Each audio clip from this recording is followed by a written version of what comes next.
जी, अस्सलाम वालेकुम। आज जो हम स्टार्ट कर रहे हैं वो है कानूनी शहादत ऑर्डर, ठीक है? सबसे पहले हम कानूनी शहादत ऑर्डर जो है इसको समझेंगे, ये बेसिक क्या है।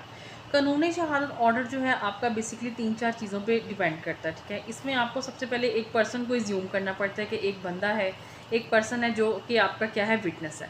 विटनेस पर्सन है, ठीक है? आप उसको बुलाएँगे, ठीक है? देन उसके बाद उसका एग्ज़ामिन होगा, किन केसेस में विटनेस पर्सन जो है वो एज़ अ विटनेस आ सकता है, किन केसेस में नहीं आ सकता, किन केसेस में जो है आपको उसको बुलाने की ज़रूरत है ऑर्डर के बारे में, ठीक है?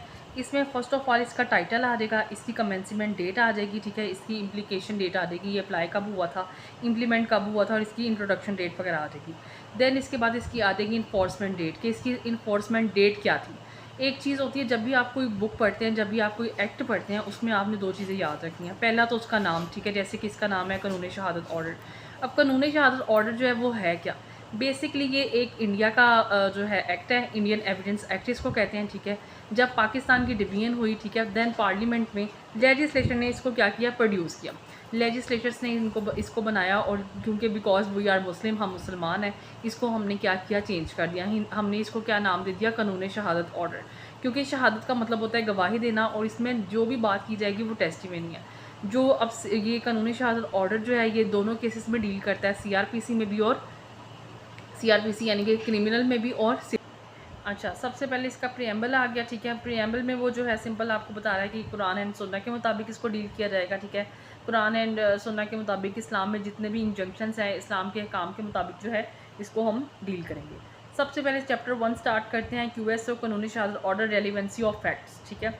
चैप्टर 1 है प्रिएम्बल, ठीक है? इसके बाद इसका आ जाता है short title and extend date of commencement. इसकी जो डेट है वो क्या, इसका जो नाम है वो क्या है, क्यूएसओ कानूनी शहादत ऑर्डर। और ये एक्सटेंड कहाँ पे है, ये ऑल ओवर द पाकिस्तान है, मीन्स के पूरे पाकिस्तान में आप कहीं पे भी जो है सीआरपीसी है, जो है CrPC criminal cases, basically criminal cases या सिविल केसेस कोई भी केसेस है वहाँ पे आप डील कर सकते हैं। इसके अलावा मिलिट्री केसेस में भी, ठीक है?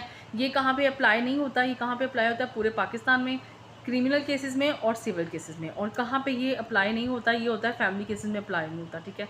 उसके अलावा ऑर्बिट्रेशन, ठीक है? ऑर्बिट्रेशन वाले केसेस में जो होता है जागीरदाराना सिस्टम, जहाँ पे वडेरा सिस्टम होता है, वहाँ पे भी अप्लाई नहीं होता, ठीक है? नेक्स्ट इसका मेन जो स्टार्ट होता है, जो हमारे एज अ लॉ गेट्स में या वट कोई भी कम्पिटिटिव एग्जाम है उसमें जो हमारा फर्स्ट जो सेक्शन है वो है 3, हु मे टेस्टिफाई। सबसे पहले अगर कोई भी बंदा आपसे पूछता है, कोई भी आपको क्वेश्चन आता है हु मे टेस्टिफाई, तो इसका answer all person shall be competent to testify unless the court consider that they are prevented from understanding the question put to them from being giving rational answer to those questions by tender years, extreme old age, disease, whatever of the body of mind and other cause of the same kind। सबसे पहले वो आपको कहता है कि आपका जो answer बनता है कि कौन बंदा जो है वो according to this book, according to this act, कोई भी पर्सन जो है वो टेस्टिमनी के लिए जो है वो बेहतर है या नहीं, गवाही दे सकता है नहीं। तो इसका आंसर आपके पास आएगा कि यस, तमाम बंदे, ऑल पर्सन, तमाम लोग, जी, तमाम लोग जो हैं वो एविडेंस के लिए बेहतर हैं, ठीक है? तमाम लोग जो हैं वो एविडेंस दे सकते हैं, वो कोई भी पर्सन होगा, कोई भी बंदा जो है वो क्या कर सकता है, एविडेंस दे सकता है। इसके अलावा उन्होंने 2-3 आपको और चीज़ें बता दी हैं इसमें, जो वो कह रहा है preventing from understanding the question put to them.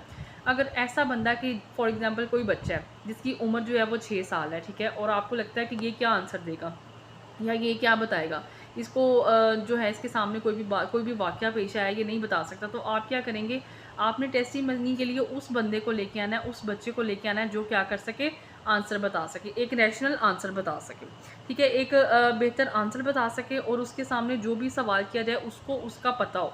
ऐसा ना हो कि आप किसी ऐसे पर्सन को गवाही के लिए सामने ले आएँ, ऐसे पर्सन को गवाही के लिए पेश कर दें कि जिसको वाक़या भी याद ना हो, जिसको पता ही ना हो, जो आगे बिल्कुल वो कॉन्शियसली तौर पे जो है वो सामने देखे, और या उसको बिल्कुल भी समझ ना आए कि आप उससे क्या क्वेश्चन करें, आप उससे क्या सवाल करें, या अदालत में जज उससे क्या सवाल कर रहा है।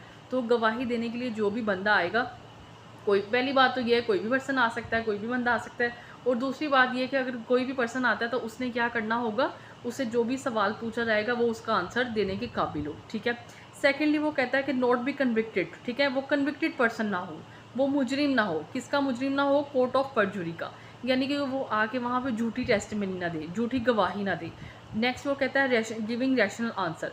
अब उससे जो सवाल पूछा जाए वो उसका जवाब टू द पॉइंट दे। मिसाल के तौर पे एक मर्डर हुआ है और उस बंदे को वहाँ पे बुलाया जा रहा है, उससे पूछा जा रहा है कि जी आपने मर्डर देखा, तो वो वहाँ पे आके नई स्टोरी शुरू कर दे। वो कहे कि जी मैंने मर्डर तो नहीं देखा, लेकिन मैंने देखा था 2 लोग आ रहे थे, 3 लोग आ रहे थे, वटेवर मतलब 4 लोग आ रहे थे। तो इस तरह का कोई भी सवाल का जवाब नहीं होना चाहिए, टू द पॉइंट बात होनी चाहिए, एक्यूरेट बात होनी चाहिए।